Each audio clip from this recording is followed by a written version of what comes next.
Whether you're a brand new player or a seasoned veteran, character sheets are an absolute must, and in this video I'm going to show you how to use them.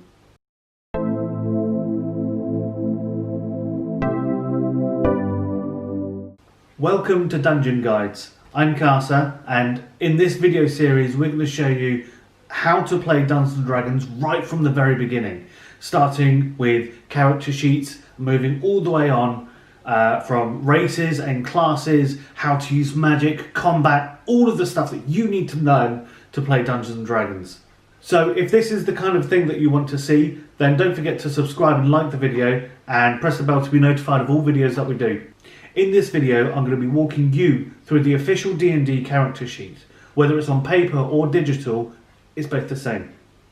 So the first thing is, where do you find the character sheets? You can find them online, absolutely free, on the Wizard of the Coast website. I'm going to put a link in the description box below. As for what you do after that, that's up to you. There are PDF fillable ones where you can just type all the information in and that's fine. Or you can print them out and then use pencil to fill out your character sheet. Again, that's totally up to you. Personally, I prefer the paper version. So starting from the very top, the first thing you're going to see is your character's name.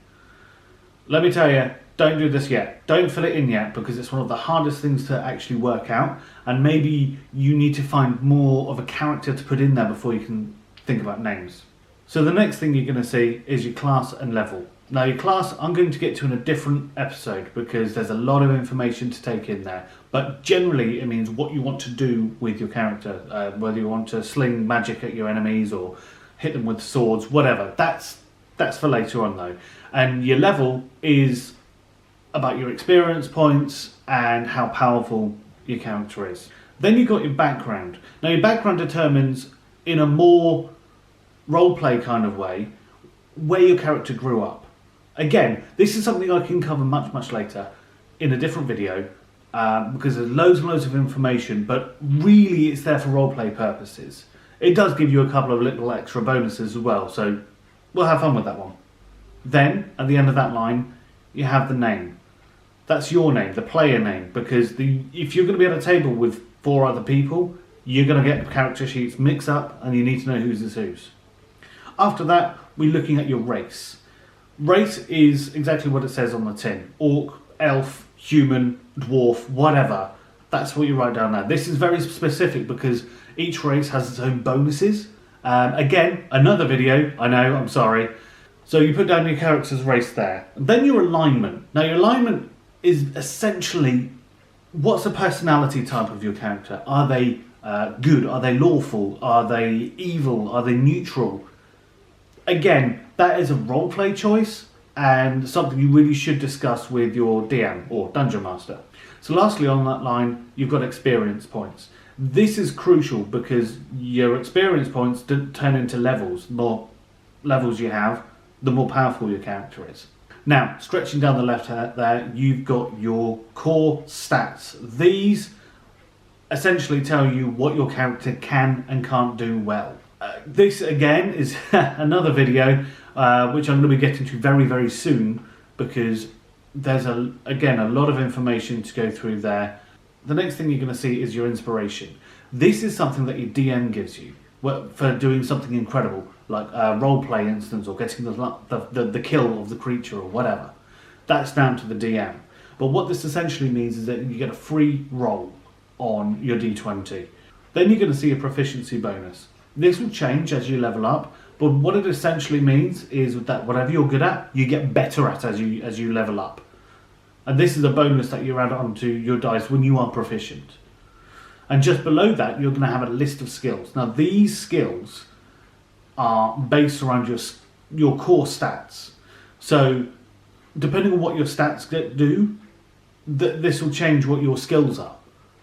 For example, if you're not very intelligent, you're not going to be very good at history checks. The next one you're going to see is your armor class. This is going to denote how difficult you are to hit.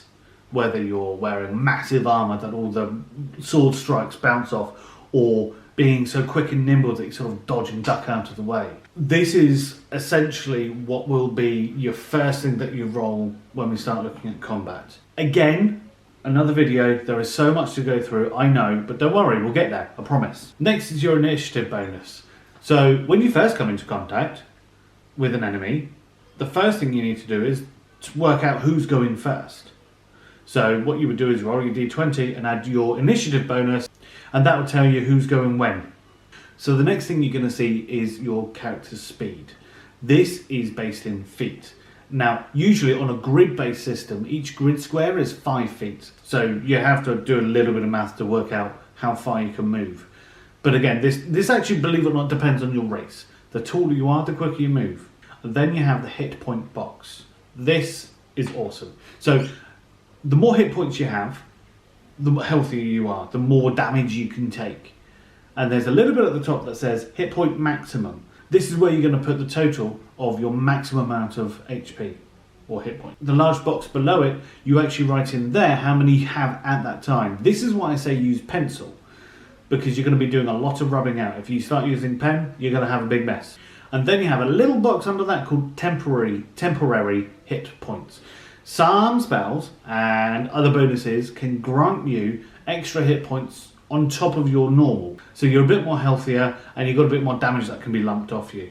Again, in pencil, you can write it in here as and when it comes up. So, hit dice. Hit dice changes depending on your class. The bigger and stronger you are, the larger hit dice you have. In certain situations, you can use your hit dice to heal so that you can get back up in the fight easier. Then you have your death saves. Now, your death saves could spell the end of your character. So if you're in combat and you get knocked out, you don't die instantly. Instead, what happens is it takes 3 rounds. Every time your character turns up in turn order, you roll a d20. If you get a 10 or above, you've succeeded that death saving throw. If you get below a 10, you've failed. 3 failures, you're dead. 3 passes, and you're stabilised. And when your character dies, unfortunately, that's it. Unless there is higher magics in the area to revive your character, it's time to roll up a new one. So in this next box, we start looking at your equipment. Now, the shaded areas here are your weapon stats, what bonuses you get when you use them, and how much damage you can produce with it, providing you actually hit. It leaves space for 3 weapons, but as you go through, you're probably going to have a lot more. So they left quite a bit of space for you to fill in your own. And then after that, you've got your money and your extra equipment, which you really need to keep a note of, because some of the most smallest, most pointless pieces of equipment can actually become really, really useful. It just takes a bit of thinking. Now, at the bottom on the left-hand side, you have a box with value in it, and that value is called your passive perception. That means what you can see without trying, what you see out of the corner of your eyes as you're going through a dungeon or whatever. Below that, it lists your proficiencies, the things that you're good at, what armor you can carry, what weapons you can wield, and what languages you speak. This again is very, very crucial, because you don't want to be wearing armor you can't wear properly, and if a weapon's too heavy for you, you're not going to hit anything. And then finally, on the right hand side, you've got your personality traits. Now these, when you write up your character, you can either roll these or you can write them out yourself, depending on what you want to do. Again, remember, this is your choice, your character. Below that, you have your ideals. What does your character want? What are they aiming for? What are they striving for? And then you have your bonds, like the most important things to them, whether it's family or places, or whether they serve the realm or want to destroy it. That's entirely, again, up to you. And then you have your flaws, which makes your character really interesting, like being scared of spiders, for example. Massive spiders in D&D, that could lead to a very fun roleplay event. Or it could be about trusting people and assuming that people are going to cheat you out of your money, things like that. And then lastly, features and traits. Now, depending on your race and class and subclass and all sorts of things, you're going to get a myriad of bonuses. For example, orcs have this thing called relentless endurance. The first time they get knocked down to 0 hit points, they bounce right back up with 1 hit point. And this box is where you write that kind of thing down. And there are a lot as you progress your levels and your character becomes more and more powerful. You're going to gain feats and you're going to gain traits, and it's going to get really, really complex. But it's okay. It's okay, because we're going to go through those again later on, and it's something that you're going to learn as you play and level up. Now, believe it or not, that's only the first sheet. There are a further 2.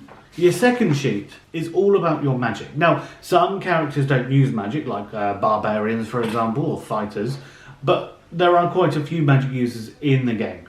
So, what this particular sheet does is list out your spell slots, how many spell slots you have, what spells you can use, and how many for that day.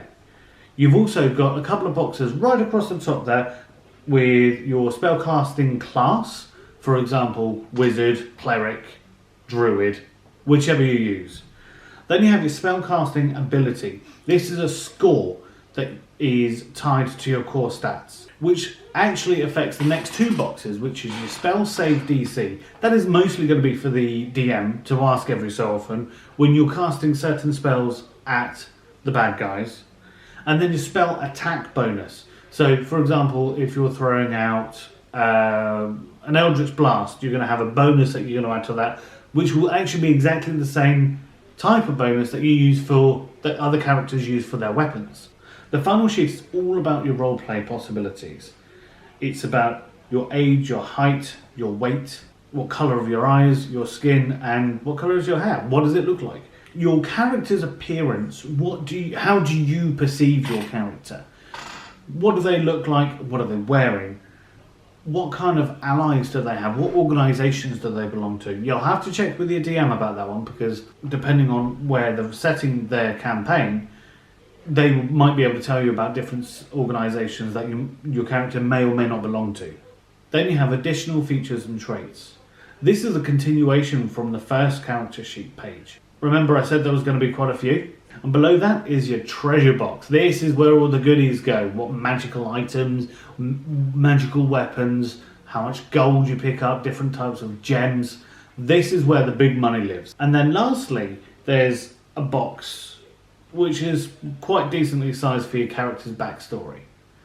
Your backstory tells the rest of the world who your character is, where they came from, where they grew up, what's going on with their parents, siblings, all of that good stuff. And that's your character sheet. Done. Nice and easy. I know they can look daunting, but honestly, they're quite easy once you start getting to know them. I really hope you've enjoyed this video. Again, if you have, please remember to like and subscribe, and don't forget to hit the bell to make sure that you get notified of all videos that come your way from us. I'll see you in the next episode. Goodbye.